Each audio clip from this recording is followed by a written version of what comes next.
So, mood. Look at this cloud out here. And I actually have rain coming just straight my way here. So I'm not going to stand here for long. I've come out to this boardwalk that I think looks really, really nice with water on both sides. And then some reeds, green reeds here. And everything is just like out towards the ocean and out towards this beautiful cloud up here.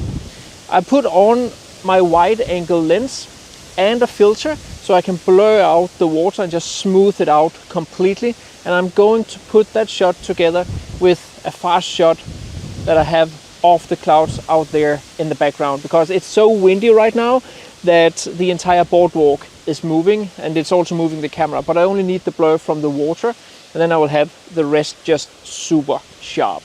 For the settings, I'm on ISO 100 f11 because my 16 to 35 millimeter is quite sharp at f11. A lot of diffraction starts coming in already above like f13. So I'm generally not using f16 and above for this specific lens here, even though I prefer to use f16 just to get everything in focus. And that gives me right now a shutter speed, a fast shutter speed of 1/50th of a second. When I put on my 10-stop filter, it gives me like 15 to 20 seconds where I smooth out the water. But yeah, here comes the rain, and here is the first photo of this video.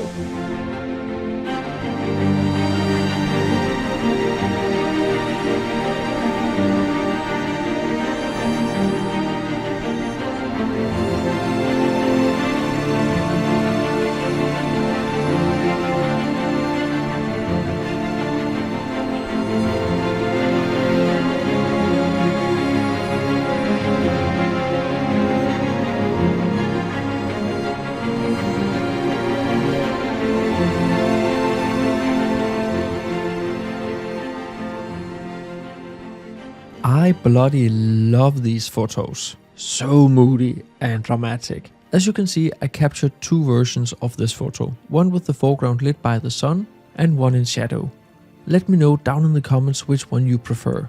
And remember to stick around because things are about to go super dramatic. But first, if you struggle with composition in landscape photography, be sure to get my 2 ebooks on exactly that topic. With minimal text and tons of examples, they're super easy to read, and I make sure to get to the point fast. In the last chapter, I make sure to summarize everything and put everything together that we've learned in the ebook. There are links to both the free light versions and the full versions down in the description of the video.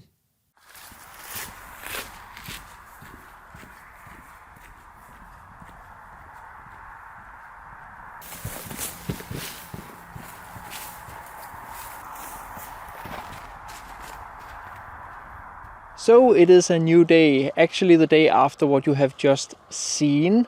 These days we have a lot of showers hitting the country. We have had water sprouts, we have thunder. That's actually thunder and lightning on the way here. You can see up here behind me. And if everything goes to plan, the video you saw 2 weeks ago, I recorded the day before yesterday. Likewise with the video you saw last week. And then this video will be from yesterday and today. So I've come into central part of Zealand where we have some fjords, and you can see here there's a couple of boats behind me, and there's not a whole lot of wind, so I have the reflection of the boats, which is really nice. So I am somewhat here, and you can see on the radar a lot of rain and thunder. I can hear the rumbling is on its way right now. Looking forward to that. So the plan for the photo is, of course, to photograph the 2 boats here, maybe one boat at a time, and then hopefully get some mood and some drama up here in the sky, and hopefully the reflection. If there's no reflection, it's hopefully because of a lot of rain coming down, and I will see if I can capture that with a fast shutter speed. That has worked for me in the past, so crossing my fingers that this weather is going to deliver, but I'll have to wait a little bit longer before it hits. So that right there, that's little me. I just wanted to get a little bit of b-roll of myself along the shore. After I got that, I decided to fly up above the trees to scout out what was on the way. And what was about to hit caught me completely by surprise, like it was Ragnarok approaching. Caught on one leg with the drone in the air, I just had to react and try my best to get the most out of a situation where I clearly should have been on the other side of the fjord looking towards the incoming front. That said, luckily, due to the wide angle lens of the drone and me using that to create both some horizontal and some vertical panoramas of both this island, the boats, a nearby bridge, and some other boats close to the bridge, I actually managed to come away with some super epic photos. I also had to work insanely fast because the front was coming in very fast, so I only gave each composition I found one try. As the front was somewhat over my head, I flew back and got a last drone photo of the boats in front of me. You should be able to see on the water that the rain had started, and I'm not kidding, literally 3 seconds after I got the last shot and managed to get the drone down, the skies just opened.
Well, the radar didn't lie.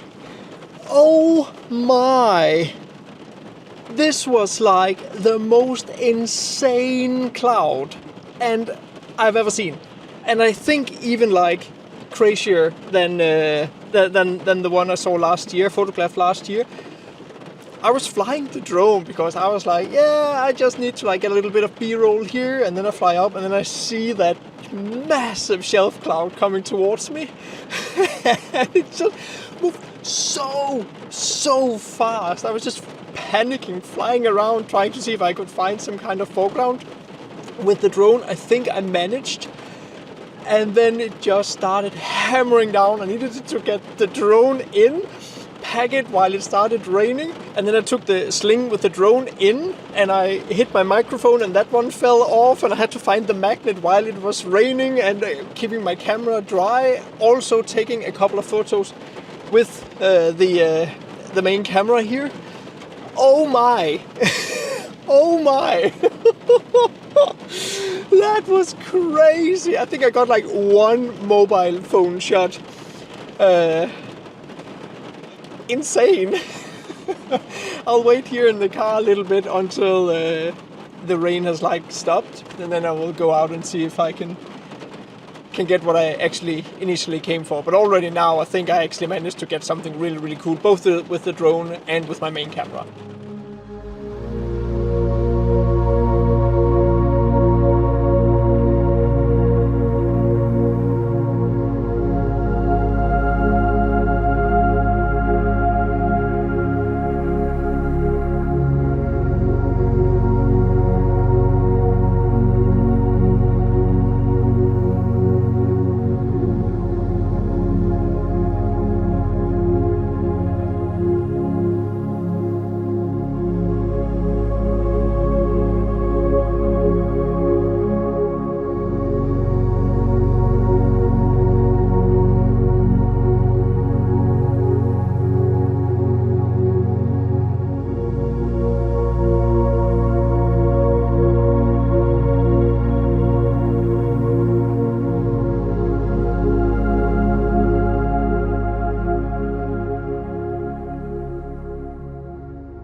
With the release of this video, I start my summer sale where you can get entire $100 off my huge post-processing course. It's in this course I share all my editing techniques for epic and moody photos like the ones I've shown in this video so far. Besides 11 start to finish tutorials, I have an entire section digging into how to edit and blend with luminosity masks, how to dodge and burn, how to work with atmosphere and glow, how to clean your photos properly, and much more. I recently updated the course with new videos featuring the relevant updates for both Photoshop and Camera Raw or Lightroom if you use that. There is a coupon code and a link down in the description of the video.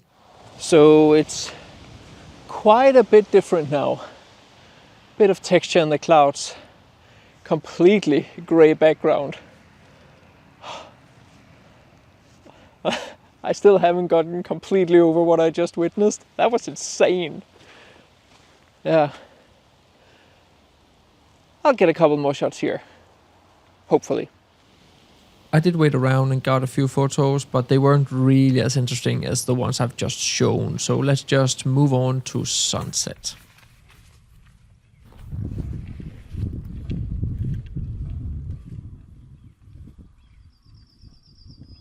So I was actually on my way home and I decided to, I'll just go and check out a few locations that I haven't been to, just to confirm whether or not it was worth coming and photographing.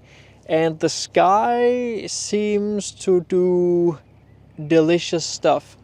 So the sun is coming down and the horizon is somewhat clear. That means there's a decent chance that these local clouds here will actually light up for sunset. For that reason, I have put up my main camera, the A7R5, and I'm actually just time-lapsing this event right here. I put on the 10-stop filter. It gives me a shutter speed of 6 seconds, and I'm in fully manual. So no matter how the light changes, it should just have the same settings. The reason for this is when I make that time lapse and I put it together, then I should hopefully avoid some flickering, because sometimes if it's in aperture priority, then it can look a little bit off. I'm also at 16mm. I've zoomed all the way out. So out on the left side, I am actually getting the reflection from the sun in the water, which is not optimal, but I do expect to crop in a little bit. The reason why I'm shooting so wide is that I can then also make a vertical composition afterwards, crop into a vertical composition, and that should work too. So yeah, it's still an hour until sunset, so it's going to be quite a long time lapse. But you can see how it turns out here and maybe 1 or 2 final photos.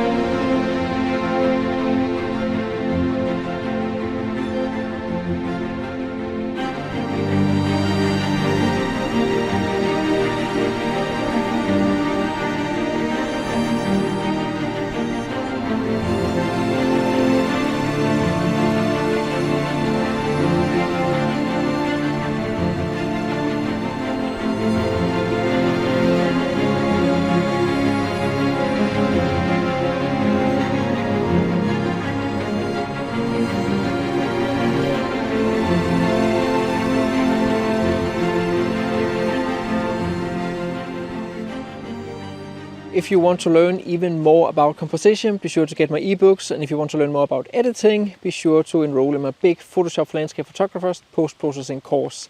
Remember to apply the discount code. There are links to everything down in the description of this video. See you next time.